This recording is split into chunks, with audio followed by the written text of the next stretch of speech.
Today we're going to be looking at the Game Boy player for the Nintendo GameCube. I'll show you how to install it, show you the features, some gameplay footage, and let you know what I think about it. Let's check it out.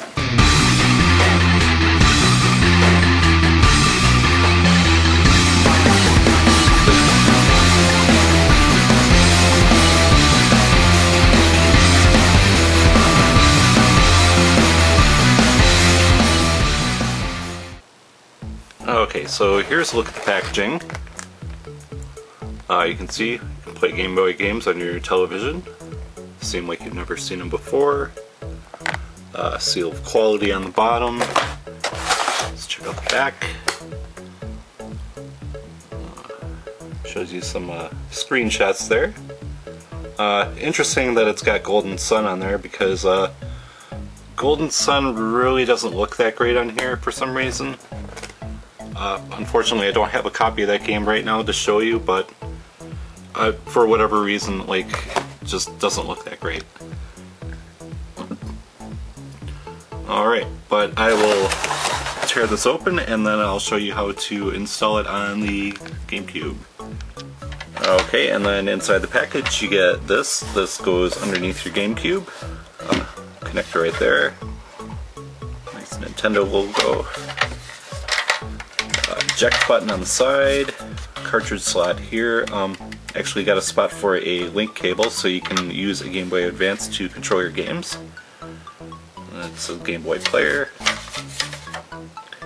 Not much on the sides, and then all the boring legal stuff on the bottom. And then the most important part, the Game Boy player startup disc. You need this for the thing to function. Comes in a smaller case, not a DVD style case like the other games. And what's great about this is it's even got a spot for a Game Boy Advance game. Maybe it goes in the other way. Okay, it actually looks like it's a spot for a memory card. Alright, seriously, what the hell is this?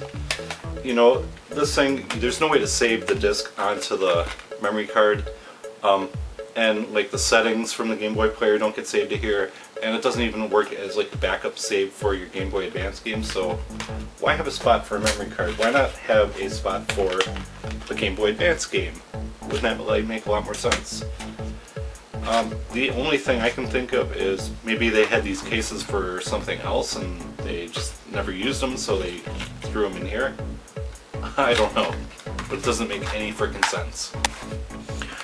Okay, so first thing you need to do is you need to flip over your GameCube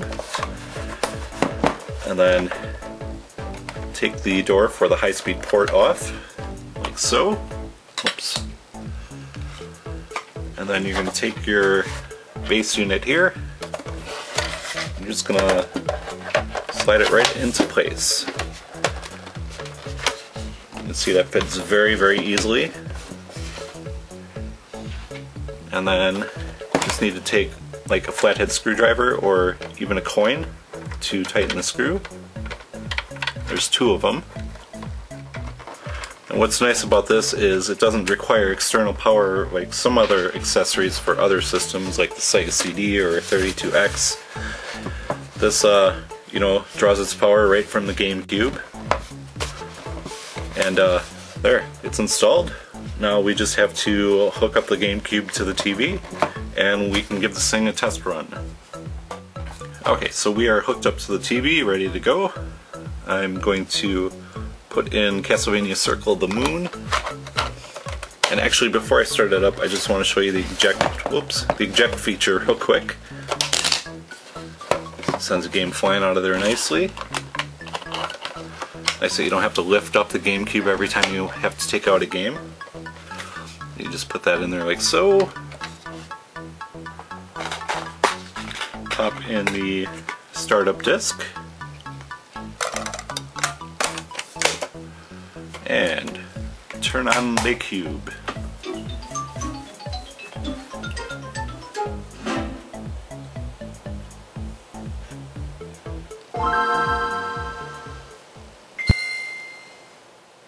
So it boots up the GameCube logo, and then it does the Game Boy Advance logo.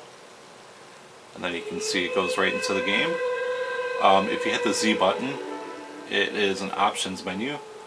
If you press A, you can change your game pack, which will, in essence, shut down the Game Boy Advance part of this, allow you to change game packs, and then you can restart the game. Then you have frames, which, you know, does nothing for the gameplay, just gives you something nice to look at on the sides. But it's cool, they have some that are like looking at a Game Boy Advance, and then they have like the more decorative backgrounds, like this ugly camouflage. And then this wood grains, or this one's kind of cool, this little blueprint or drawing or whatever. They've even got, let's see, this one here kind of hurts my eyes. And then they got a nice space one too. That's very nice. Doesn't really fit with Castlevania. And then you have the option to change your screen size, which I usually put it on the large view like that. You can also configure your controller a little bit. Select button is X and Y, or select can be L and R. And then there's 3 screen filter options. There's soft, normal, and sharp.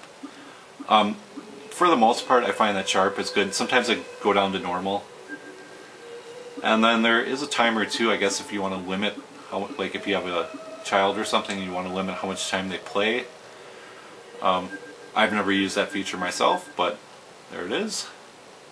Now let's look at some gameplay. Okay, so we'll check out a little bit of gameplay footage of Castlevania Circle of the Moon here. It controls perfectly well with the GameCube controller. Never tried it with Game Boy Advance, that's just because I don't have the link cable to use it. But I imagine that works perfectly since it is the proper system. I'll get a card right away. Awesome. And this works with Game Boy Color and original Game Boy games as well. It's just going to stick out on the bottom a little bit. But yeah, just pop it in. Okay, well, we're not going to bother with gameplay for that one. You can see that it works. So now we're going to change game packs. So press A. Do that. Hit eject. And we will pop in Tetris.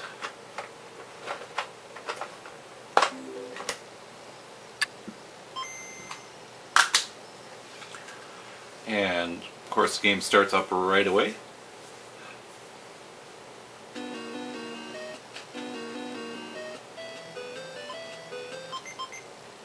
Oops, didn't mean to pause it. Gotta be careful I don't get too addicted to this, because I will play it all day. Yeah, but it works perfectly well. Absolutely no complaints. The one problem which I mentioned earlier is that golden sun. It just looks really weird. I can't really explain it too well. Like when you're on the world map, it's I don't know, the frame rate seems to be jittery or something. But it's not pleasant to look at, so I would actually recommend playing that game on a Game Boy Advance SP or DS.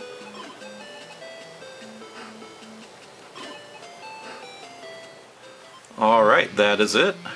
These things are a little tricky to find with the startup disk that you need to boot up the system. However, there is a way to burn your own disk. I don't know how to do it, but a lot of people do, and it's relatively easy from what I hear, so check that out, because otherwise you're going to be paying for a complete unit. You're going to be paying like over $100 for this, and without the disk it's like 20-30 bucks. So much cheaper that way, but you do need either the official disc or a burnt disc to get it going. But yeah, this is a absolutely fantastic accessory for your GameCube. One of the best accessories for any console, really. I love it.